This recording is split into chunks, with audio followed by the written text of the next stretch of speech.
Hello everyone, I hope so आप सब लोग का नेट का पेपर बहुत अच्छा हुआ होगा। ठीक है, चलिए जो हुआ सो हुआ। ठीक है, बस आगे के बारे में सोचिए। ठीक है, चलिए पहले क्वेश्चन डिस्कस कर लेते हैं। फर्स्ट क्वेश्चन, ठीक, फर्स्ट क्वेश्चन में ये कहा कि अगर दो बॉडी है, ठीक है, हमारे पास कह रहा है two quantities of heat required raise temperature two solid copper sphere है। ठीक, R1 is equal to 1.5 R0। ठीक, R1 is equal to 1.5 R0 है। ठीक, और दोनों ये एक R0 या R2 दिया है, ठीक है, सेकंड का, और हमको टेम्परेचर डिफरेंस 1 केल्विन दिया है। ठीक है, तो क्वेश्चन ये पूछा कितना हीट चाहिए, Q is equal to ms delta theta. ठीक, तो मास की जगह डेंसिटी इनटू वॉल्यूम लिख लें s डेल्टा थीटा, और वॉल्यूम की जगह लिख सकते हैं हम लोग 4/3 pi r cube s delta theta. तो Q proportional to r cube, और दोनों कॉपर के हैं तो दोनों की स्पेसिफिक हीट जो होगी, दोनों का डेंसिटी जो होगा वो दोनों सेम होगा। ठीक, जो वैरी करेगा सिर्फ r, तो लिख सकते हैं Q1 upon Q2 is equal to R1 upon R2 का होल क्यूब, और R1 अपॉन R2 यहाँ से लेंगे तो 1.5 का होल क्यूब, या तो 15/10 का होल क्यूब, या तो हम लोग 3/2 का होल क्यूब। ठीक है, तो 27/8 हम लोग सॉल्व कर लेंगे। हो गया फर्स्ट क्वेश्चन। ठीक, चलिए सेकंड क्वेश्चन में आते हैं। सेकंड क्वेश्चन बहुत इजी है। सेकंड क्वेश्चन में हमारा फोर्स दिया है और पोजीशन वेक्टर दिया है। ठीक, चलिए सेकंड क्वेश्चन देख लेते हैं। देखिए सेकंड सॉल्यूशन, ठीक है, second solution tau is equal to जो होता है r क्रॉस f। ठीक है, tau is equal to r cross f, और r की वैल्यू जो दी है 2k कैप। ठीक है, और f की वैल्यू जो दी है वो हमारा 3j कैप। ठीक है, तो ये होगा -6i कैप न्यूटन मीटर। ये हमारा, चलिए क्वेश्चन नंबर 2 हो गया। क्वेश्चन नंबर 3 में आते हैं। ठीक है, क्वेश्चन नंबर 3 में कहा फॉर अ ट्रांजिस्टर, ठीक है, action which of the following statement is correct. पहला कहा both emitter junction as well collector junction और फॉरवर्ड, दोनों फॉरवर्ड में होता है, एक फॉरवर्ड में होता है और एक हमारा किस में होता है, रिवर्स में। Base reason must be very thin, base बहुत पतला होता है तभी तो हमारे जो फ्री चार्ज कैरियर होंगे उसको पास कर पाएंगे, इसलिए इसका ऑप्शन बी होगा। अच्छा, क्वेश्चन नंबर 4, ठीक है, क्वेश्चन नंबर 4 में किसी हाइट से अगर किसी बॉल को गिराया जाए, ठीक है, और अगर उसकी इनिशियल वेलोसिटी दे रही है 20 मीटर पर सेकेंड, ठीक, ग्राउंड को हिट किया तो 80 मीटर पर सेकेंड, तो v square is equal to u square plus 2as या 2gh। ठीक, यहाँ से हाइट पूछा है तो वैल्यू रख सकते हैं 80 स्क्वायर 20 स्क्वायर प्लस 2g, इसके जगह 10 चाहे तो रख लें, और h की वैल्यू यहाँ से कैलकुलेट कर लें तो लगभग 300 मीटर के आसपास आएगा। ठीक है, चलिए हमारा कैलकुलेशन हो सकता है गलत हो, ठीक है, हो सकता है कैलकुलेशन में थोड़ा मिस्टेक हो जाए, क्योंकि हम बहुत फास्ट कैलकुलेशन किए आप लोग को जल्दी से जल्दी सॉल्यूशन देने के लिए। तो क्वेश्चन के लिए अगर कोई मिस्टेक होता है वो आप लोग मैथमेटिकल करेक्शन कर लीजिएगा। हम क्वेश्चन का कॉन्सेप्ट डिस्कस कर रहे हैं यहाँ पे ना। चलिए क्वेश्चन नंबर 5, क्वेश्चन नंबर 5 में जानते हैं ब्रिस्टल्स एंगल 45 ज्यादा 90 से कम। ठीक है, चलिए क्वेश्चन नंबर 5 भी हो गया। क्वेश्चन नंबर 6, क्वेश्चन नंबर 6 में आ जाइए। ऐसे कोई वेक्टर दिया है, ऐसे दिया है, देखिए, ठीक है, ये दिया, ठीक, ये नॉट गेट है, ये a, ये हमारा b, इसका आउटपुट वेक्टर a, इसका आउटपुट वेक्टर b। अगर इन दोनों को हम कनेक्ट करें तो ये कौन सा गेट है, नॉर गेट है ना, ये नॉर गेट होगा। तो नॉर गेट का आउटपुट जो भी इनपुट देते हैं उस इनपुट को ऐड कर देगा।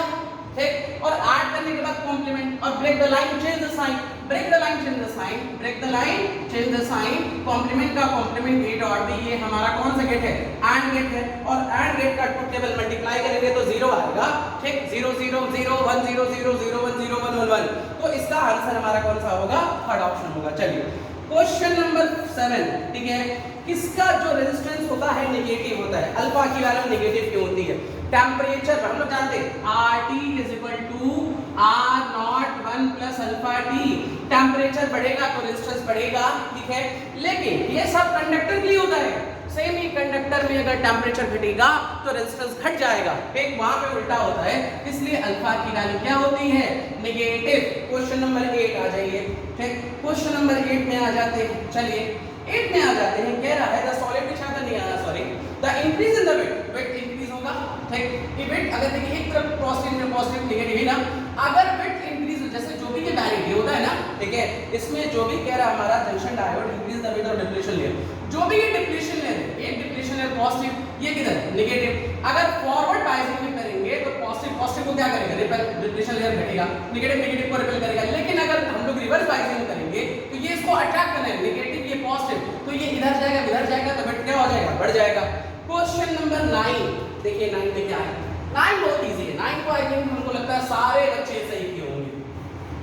Stress is equal to internal restoring force acting per unit area. तो स्ट्रेस इज इक्वल टू कितना होगा, stress is equal to force by area, आप लोगों को पता होगा mlt - 2 एरिया का हमारा L2 ml - 1 t - 2। चलिए क्वेश्चन नंबर 9 हो गया। अब आ जाते हैं क्वेश्चन नंबर 10, ठीक है।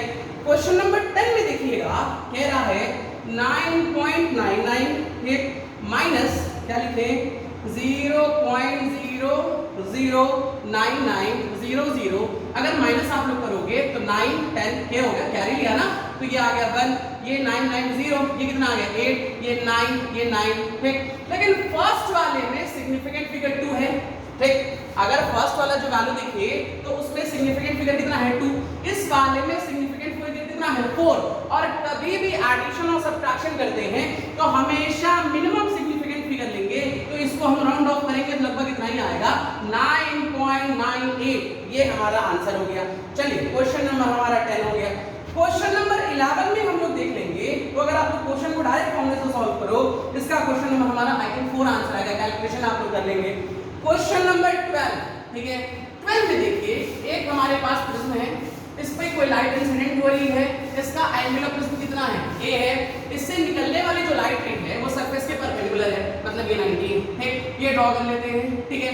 अगर ये 90 है, ये a है, तो ये कितना 90 माइनस a, ये I, और ये इंसिडेंट ये रिफ्लेक्टेड, तो ये कितना, ये पूरा 90 मतलब ये कितना a mu is equal to, देख लीजिए ये a, ये 90, तो ये 90 माइनस है पूरा 90 होता है ना, तो ये होगा, सिर्फ कितनी की बात कर रहे हैं a, तो म्यू की वैल्यू sin I अपॉन कितना sin a ठीक। और बोला है थिन प्रिज्म है तो एंगल बहुत छोटा, sin I की जगह लगभग I, sin A की जगह a, तो ai की जगह कितना हो जाएगा म्यू इनटू a। ये हमारा आंसर हो गया। चलिए क्वेश्चन नंबर आ जाते हैं 18 ठीक है। देखिए जिसको भी आज पेपर थोड़ा भी फॉर्मूला पढ़ के गया होगा उसके लिए सारे सॉल्यूशन बहुत इजी होंगे। क्वेश्चन नंबर 18 ठीक है। देखिएगा कैपेसिटर दिया ठीक, C की वैल्यू दी है A epsilon nought by D की वैल्यू कितनी दी है 6, A epsilon nought by D, ये हमारा एयर के लिए 6 माइक्रोफैराड ठीक है। और यही मीडियम के लिए दे देता है तो K A epsilon nought by D हो गया ना। अच्छा इसकी वैल्यू जो दी है वो कितनी दी है 30 दी है। अगर इसका रेशियो लेते हैं देखिए इसको 30/6 की वैल्यू k आएगी ठीक, और यहाँ से k की वैल्यू 5 आ गई, और mu r is equal to k mu epsilon nought k की value 5, 8.85 into 10 to the power -12 value रख के कैलकुलेट कर लीजिए, देखिए तुरंत आंसर आ जाएगा। आई थिंक ऑप्शन नंबर 4 होगा। बात मैं कह रहा हूँ मैथमेटिकल एरर हो सकता है, कॉन्सेप्ट कहीं नहीं, कॉन्सेप्ट बस बताने आए हैं। Question number 12 sorry question number हमारा 14 ठीक है, ये सॉरी ये क्वेश्चन नंबर कितना 13 ठीक है। अब क्वेश्चन नंबर 14 पे आते हैं ना। क्वेश्चन नंबर 14 में क्या है 2 पार्टिकल ऑफ मास है, देखिए ये तो बहुत इजी है, 5 किलो 10 किलो, इसके बीच का डिस्टेंस कितना 1 मीटर। मान लीजिए ये ओरिजिन है फिर सेंटर ऑफ मास निकालना है ना, तो सेंटर ऑफ मास का फॉर्मूला जो होता है xm की वैल्यू कितनी होगी m1x1 प्लस m2x2 अपॉन कितना m1 प्लस m2। फर्स्ट वाला ओरिजिन पे ऑलरेडी है 5 into 0 प्लस 10 into 1 अपॉन 15 10/15, ये हमारा कितना मीटर आएगा into 100 कर लेंगे, तो जो भी कैलकुलेशन करिएगा लगभग 67 सेंटीमीटर के आसपास आएगा ना, ये वैल्यू देख लीजिएगा ठीक है। अच्छा क्वेश्चन नंबर 15 आ जाइए। 15 को देखिए क्या कह रहा है, पिच का फॉर्मूला बहुत इजी है, लिस्ट काउंट को आप लोग मल्टीप्लाई करेंगे नंबर ऑफ डिविजन से 0.01 into कितना 50, ये भी आ जाएगा। क्वेश्चन नंबर 16 पे आइए देखिएगा। Question number 16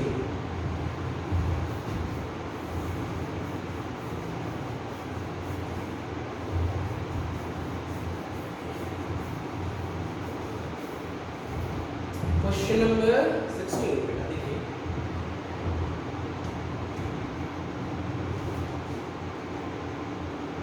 in Young's double slit experiment if the separation between core मतलब स्मॉल d की वैल्यू 2d हो गई ठीक, एंड कहा and the distance between the screen d की वैल्यू ठीक है इज डबल, ये डबल हो गया, सेपरेशन लिखो ने, अच्छा ये हाफ हो गया, ठीक है, स्मॉल डी हाफ हो गया, ये डबल हो गया, फिर भी पूछा ना W is equal to lambda D by D, ठीक, W डैश की वैल्यू लेमडा, D की जगह 2D, और ये वैल्यू D, ठीक है, ये वैल्यू D बाई 2 इंटू 2, तो कितना हो गया 4 lambda D by D, that is 4 times, ये आंसर आ गया, ठीक। क्वेश्चन नंबर हमारा 17 में हमारा साइन दिया है, साइन की वैल्यू निकाल लिया, h दिया है, ठीक, mu r is equal to 1 plus जाइम आ गया, और यहाँ पे वैल्यू रखेंगे तो म्यू r कैलकुलेट कर लोगे आप लोग, और म्यू r इसको कितना होता है म्यू 1 अपॉन म्यू नॉट, लगभग हमारा आंसर 3 के आसपास आना चाहिए, ठीक है, मे बी। क्वेश्चन नंबर 18, ठीक, कह रहा है the ratio of contribution of electric field और magnetic field, ये तो 1:1 होगा, ठीक है, इनके कंपोनेंट का जो रेशियो था 1:1। क्वेश्चन नंबर 19, ठीक, क्वेश्चन नंबर 19 में कहा the phase difference between displacement acceleration y is equal to पढ़ा होगा, ठीक है, a स्क्वायर पढ़े होंगे ना, कि omega y a minus omega s पर y अपोजिट फेज में तो पाई हो जाएगा। क्वेश्चन नंबर 20, चलिए 20 में आ जाइए, देखिए 20 में क्या है, 20 में क्या है, 20 में यंग्स रिलेशनशिप का फार्मूला, सॉरी यंग्स मॉडुलस का फार्मूला आप लोग लगा लोगे, y is equal to mg l upon pi r square delta l, pi r की जगह a ले लोगे, इसके जगह a l माइनस l1 ले लोगे, तुरंत आंसर सॉल्व हो जाएगा। और कभी भी खुद का मास को दिया नहीं तो m रखा है ना, तो ये डायरेक्ट आंसर आप लोग लिख सकते हो ना। चलिए question number 21, mean free path का फार्मूला, ये तो डायरेक्ट फार्मूला है 1 upon under root pi d square, ठीक है, 1 upon under root n pi d square, ये डायरेक्ट फार्मूला पे बेस्ड है, ठीक है। चलिए क्वेश्चन नंबर 22 में कहा 0.5 ग्राम में कितना energy E is equal to mc square, mass 0.5 10 पे पावर माइनस 3, क्योंकि ग्राम है ना, और c की जगह 3 × 10 पे पावर 8 9 × 10 पे पावर कितना 16, मल्टीप्लाई करके सॉल्व कर लीजिए, देखिए तुरंत आंसर आ जाएगा। मे भी हमारे कैलकुलेशन के हिसाब से 4.5 के आसपास आना चाहिए, ऑर्डर चेक कर लीजिएगा, ठीक है। चलिए क्वेश्चन नंबर 23, बहुत इजी क्वेश्चन लगे, लैम्डा इज इक्वल टू कितना 12.27 अपॉन अंडर रूट v, ठीक, तो अंडर रूट v की वैल्यू 12.27 अपॉन लैम्डा 1.227 और नैनोमीटर 10 पे पावर माइनस 9, ठीक, कैलकुलेट करिए तुरंत यहाँ से वैल्यू निकालिए, ये आंसर आ जाएगा, 10 पे पावर 4 के आसपास आना चाहिए ना। अच्छा क्वेश्चन नंबर आ जाइए 24, ठीक, डाइपोल, ठीक है, डाइपोल का जो पोटेंशियल होता है एट एनी जनरल पॉइंट, ठीक है, at a general point kp cos theta by r square, देख लीजिए के जानते हैं 9 × 10 पे पावर 9, डाइपोल मोमेंट दिया है, cos 60 की वैल्यू हाफ, r दिया हुआ है, r की वैल्यू कितनी दी है 0.6, कैलकुलेशन कर लीजिए, तुरंत आंसर 50 वोल्ट के आसपास आना चाहिए ना, कैलकुलेशन बस चेक करते जाइएगा बेटा ना, ठीक। चलिए 25 आ जाइए 25 पे, ठीक, आई होप सो आप लोग कर लिए होंगे, पेपर बहुत इजी लग रहा है, एक टफ पेपर नहीं रहा ये, हाँ बहुत इजी पेपर है। क्वेश्चन नंबर 25, ठीक है, कहा एक कैपेसिटर 40 माइक्रोफैराड का दिया है, ठीक है, इसका जो पोटेंशियल दिया है 200 वोल्ट दिया है, एक फ्रीक्वेंसी ओमेगा की जो वैल्यू है 50 हर्ट्ज के आसपास, तो यहाँ से हम लोग जानते हैं Zi की वैल्यू 1 अपॉन ओमेगा c, एक and Zi is the resistance V is equal to IR, तो I is equal to V by R, R की जगह Zi कैलकुलेट करिए, देखिए आंसर आ जाएगा, ठीक, इसका आंसर लगभग 2 होना चाहिए, मे बी कैलकुलेशन तो चेक करिएगा बेटा, 25.1 के आसपास ना, बहुत फास्ट कैसे ले तुरंत हम अपलोड करना था, तुरंत सॉल्व करना था, इसलिए थोड़ा टाइम कम लगा, ठीक। क्वेश्चन नंबर 26 डायरेक्ट याद होगा, ठीक है, हाफ एफ kT, ठीक, हाफ एफ kT होता है ना law of equipartition of energy से, और अगर मोनोटोमिक गैस है तो 3 हो गया। क्वेश्चन नंबर 27 बहुत इजी है, ये इधर, ठीक है, ये 4G है, ये 6G, ठीक है, इसका टेंशन ऊपर, ये ज्यादा तो नीचे जाएगा, 6G minus 10 is equal to 6A, इसमें क्या होगा T ज्यादा होगा, T minus 4G is equal to 4A, add कर लिया, क्या कर दिया 10, ये कितना माइनस ना 2G is equal to 10A, A की वैल्यू कितनी G बाई 5, हो गया आंसर, ठीक। चलिए क्वेश्चन नंबर 28, ठीक, 28 में आप लोगों को फॉर्मूला याद होगा, limit of resolution telescope d theta is equal to 1.22 lambda by a, ठीक है, फॉर्मूला बेस्ड है, मे भी थर्ड ऑप्शन होना चाहिए, ठीक। चलिए 29 देखते हैं ना, 29 बेटा बार बार कह रहे हैं मैथमेटिकल कैलकुलेशन चेक कर लेंगे, ठीक है, सारा सॉल्यूशन बता रहे हैं, ठीक। आ जाइए 29, हम लोग आइडियल गैस इक्वेशन जानते हैं, PV = nRT, ठीक है, n की जगह given mass upon molecular mass RT = PV, ठीक, और यहाँ से लिख सकते हैं हम लोग PM, ये मॉलिक्यूलर मास है, ठीक, given mass upon V into RT and mass upon volume that is density, PM = rho RT, T जानते हैं, R जानते हैं, M जानते हैं, P जानते हैं, कैलकुलेट कर लीजिए रो, ठीक है, मे भी आंसर 4 आना चाहिए, ठीक है। चलिए 30 तो कलर कोडिंग है, कलर कोडिंग तो सब लोग जानते हैं, बहुत इजी क्वेश्चन है, ठीक है, 470 के आसपास में भी आएगा, ठीक।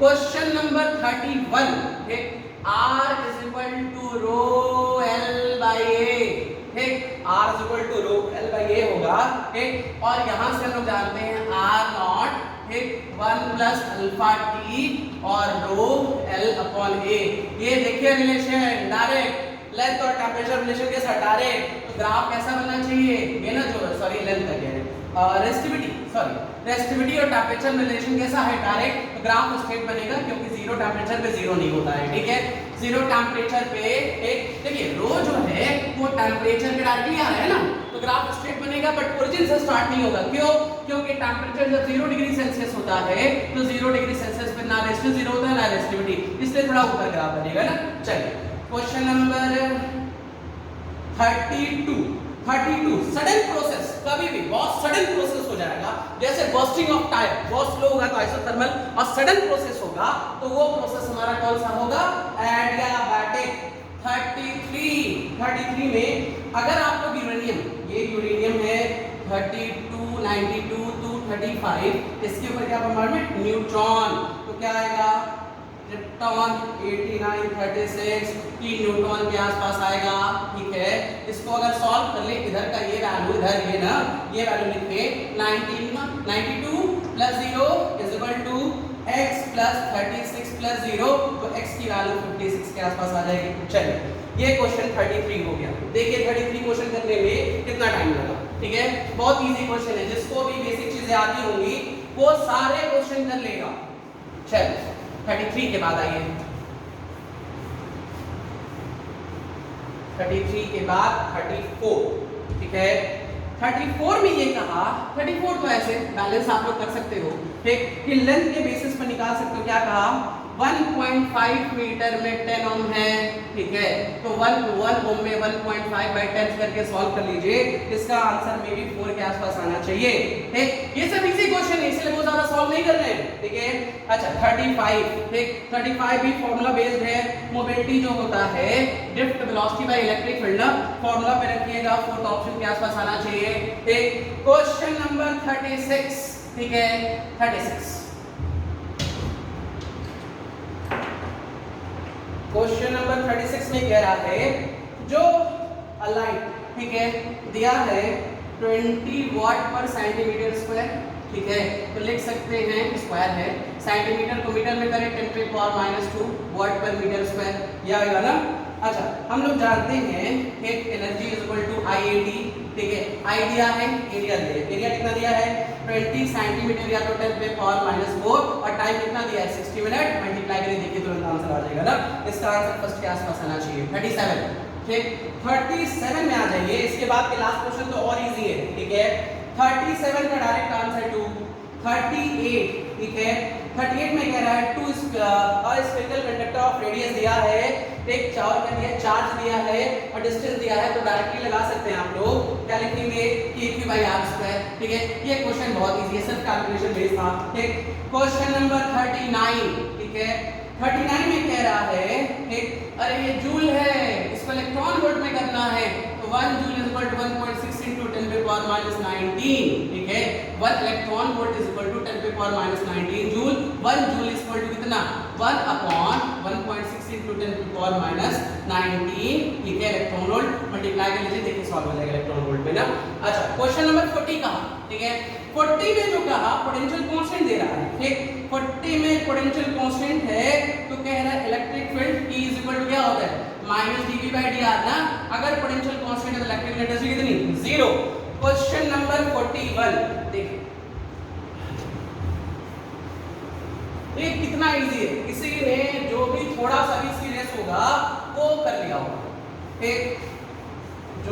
थोड़ा सा भी सीरियस होगा, थोड़ी बहुत चीजों को पढ़ा होगा, 2-3 क्वेश्चन गलत मान सकते हैं, लेकिन बाकी सब क्वेश्चन तो इजी है।